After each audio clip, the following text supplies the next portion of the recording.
This time on Rat and Cat, what we can learn from the tragic story of California hiker and mountain climber Alan Stringer.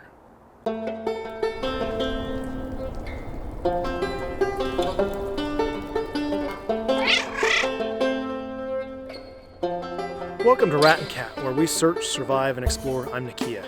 If you keep up with survival news much, you've likely heard about the search and recovery effort of missing hiker Alan Stringer.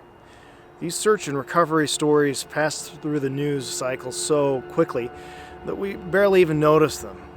But I really think there's a real benefit to taking a closer look at many of these stories. So with this case, let's start with a basic rundown of what happened based on the Inyo County Sheriff's report.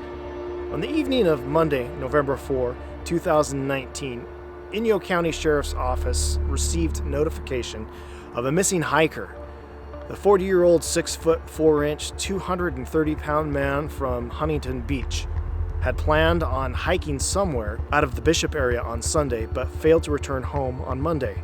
Stringer was described as an experienced hiker, but had not disclosed his hiking plans or potential routes. He had recently purchased an ice axe and crampons and participated in mountaineering training courses. Stringer was equipped for day hiking only. He had an in-reach emergency beacon, which he had not activated. After checking trailheads throughout the Bishop area, sheriff's deputies located Stringer's vehicle at North Lake shortly after midnight on Tuesday morning.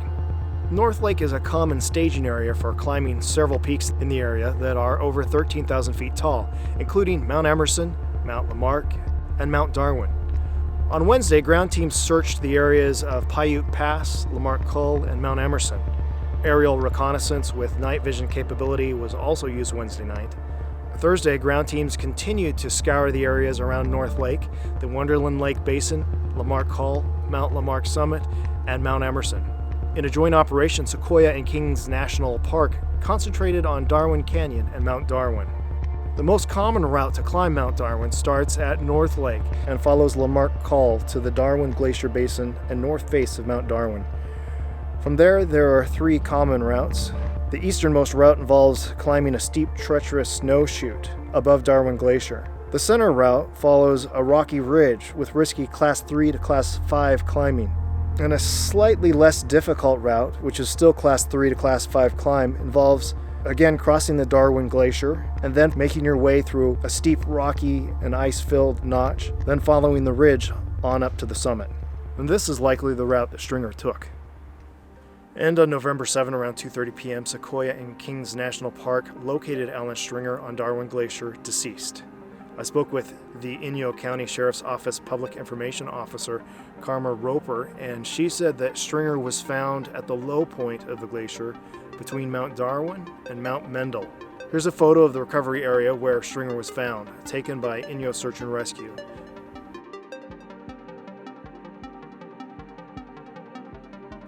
That means Stringer was likely either crossing the glacier when he slipped, or perhaps in the notch when he fell and then slid down the glacier. Darwin Glacier can be more treacherous to cross than you might think. If you take a closer look at it, you can see that this glacier is very steep in places and often almost sheer ice. If you started sliding on it, it would likely be nearly impossible to stop, and hitting the rocks at the bottom would almost certainly be fatal.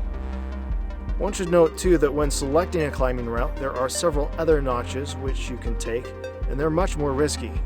Once you do find the correct notch, other climbers report that cracks can be filled with ice as well, making it very difficult to find good footholds. And as with any steep rocky route, random rocks and ice fall from above are another danger. Another man who took this route documented his journey on smugmug.com. David said about this climb, "This had to be one of the toughest climbs I've ever done, only second to the Mount Whitney Mountaineers route 3 years earlier. This was definitely the most difficult trip this year, due to the difficult terrain, then the big climb, then the difficult terrain on the way out, and a fatigued body." David stopped for a moment to snap a picture on the same route that Alan would have taken, and he said this, "My thoughts at the moment when this picture was taken were, I think that I'm going to traverse across the rock face to the left of me, Though it looks to entail some Class 5, I'll take my chances with some free climbing, some easy Class 5 over trying to get down some super hard ice and risking a high likelihood of fall and unrecoverable slide into the rocks below. The ice is just too damn hard for a reasonably safe descent.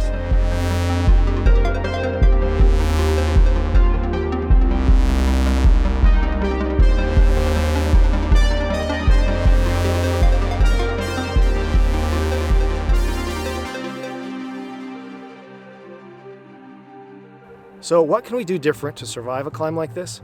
Number one, before we go, notify an emergency contact where we're going and when we'll be back. Be specific about potential areas that we may be visiting. 2, activate our emergency beacon before we start to climb so that it notifies a friend or family every hour or half hour of our location. If we're not moving, our emergency contact can summon help. But really, neither our emergency contact nor our response beacon will help us if we happen to fall off a cliff and smash our head on a rock. So 3, take a climbing partner. A climbing partner can help keep us alert by providing alternative observations, giving us first aid or summoning help if we need it. 4, we need to be aware of fatigue. Fatigue can kill us up on the mountain or even on the way back. I heard one story of a man who climbed Mount Rainier. Instead of sleeping after descending the mountain, he decided to drive back the same day across the state. He fell asleep and died in a fatal car crash on the way home.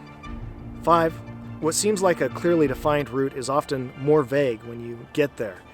The route Stringer took up Mount Darwin, for example, is described as the notch route, when in fact you need to take the leftmost notch. Then, in the notch, there are even more notch options that have varying difficulty and life-threatening drop-offs. 6, we need to wear bright clothes so search and rescue teams can find us. When I asked Officer Roper what advice she thinks climbers in the area need to hear, she said don't go alone and don't dress in granite-colored clothes. But what actually killed David Stringer? Likely he either fell or was killed by a falling rock. We may never know for sure, as autopsy reports for incidents like this can take a year or more and are usually only released at the local sheriff's discretion.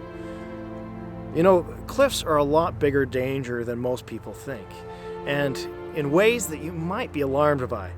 To find out more, watch the video I made about killer cliffs and serial killers. I'll put a link to it here in the video and in the description below. You can also view the climber's pictures I mentioned in this video of him climbing up Mount Darwin. Look for the link in the description below as well. One more thing.